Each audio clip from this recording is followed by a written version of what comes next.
There are so many opportunities to be discouraged as we look at the world around us.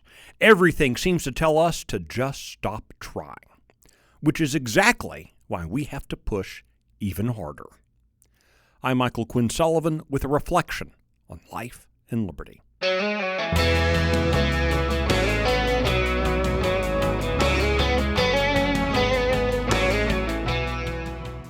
A while back, my teenage son asked me to participate in a 5K race with him. In many ways, I still define myself as a runner. I used to run for miles and miles and could all but sprint 5Ks. Anymore, I at best aggressively jog. I know what he was saying. Dad, will you drive me to the race so I can speed past you and then be eating donuts in the truck when you're finally staggering across the finish line? So of course I agreed. A quarter of the way through, though, my knee was bugging me. Then the other, but I gotta keep going, I told myself. There was a lovely spot where it would have been really nice to just sit and rest, perhaps read for a bit, stretch out my legs.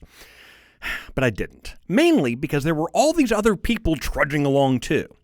One fellow had mentioned before the race it was his first time to run after his car accident. A nearby lady's t-shirt proclaimed she was a cancer survivor. How could I stop? I was reminded of the words of Paul in Hebrews 12. And let us run with perseverance the race marked out for us. The most important word there isn't run. It's perseverance. We are called to persevere, to keep going. That's even more true in the fight for liberty than in a humbling 5K. It's easy to be discouraged by the faithless and feckless politicians for whom we've spent time, energy, money, and sweat. It's easy to be pained by their unending capacity to capitulate against us. It's okay to slow down, to change up the pace, even to walk a few steps. But it's not okay to give up. It's not acceptable to stop. We should take encouragement from those struggling alongside us and be an encouragement to those looking weary.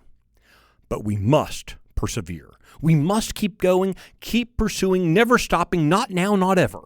The fate of the Republic rests on the perseverance of patriots.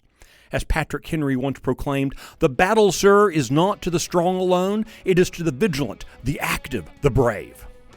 This American experiment in self-governance only concludes when the people give up on it. A 5K ends after, 5 kilometers. The course of self-governance is never complete. To secure liberty and its blessings, we must keep running, keep fighting, keep persevering.